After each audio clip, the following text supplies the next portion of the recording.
When starting a rep grind, there are a couple of tricks you can use to speed up the process.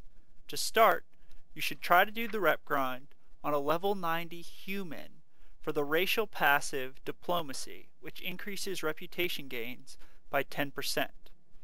Next, you should make sure that you're in a level 12 guild for the Mr. Popularity guild perk, which increases reputation gains by an additional 10%.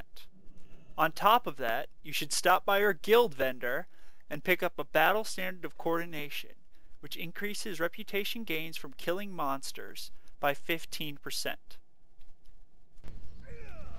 Next, check your calendar to see when the Darkmoon Faire begins. For the Alliance, the Darkmoon Faire is located just south of Goldshire, outside of Stormwind. For the Horde, the Darkmoon Faire is located southwest of Thunder Bluff. To get to the fair, click this portal. There are two buffs you can gain from the Darkmoon Faire. The first one, called the Wee buff, comes from riding the carousel. I'll show you how to get it. First, buy a ride ticket book and open it up. Next, approach the carousel and hop on. The buff can only build up to 60 minutes, so once you hit that point, feel free to jump off.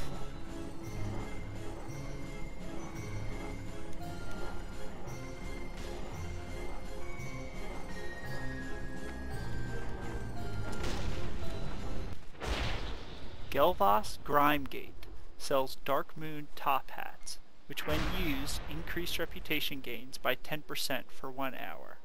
The top hats cost 10 Darkmoon prize tickets, which are obtained by doing daily quests at the Darkmoon Faire. If you have any leftover tickets, this is a great way to spend them. The next buff I want to cover is called the Spirit of Sharing. This buff is only available during the Pilgrim's Bounty World event, which occurs during the last week of November. To obtain this buff, you must get 5 stacks of each food at a bountiful table. The buff increases reputation gained by 10% and lasts for 1 hour. The final buff I'm going to cover can only be obtained during the Hollow's End World event, during the last week of October. To obtain this buff, you must interact with the piles of ash outside of Stormwind for the Alliance, and outside of the Undercity for the Horde. For the Horde, this buff is called Grim Visage. For the Alliance, it's called Unburdened. This buff lasts 2 hours and increases reputation gained by 10%. Thanks for watching, and I hope you learned something useful.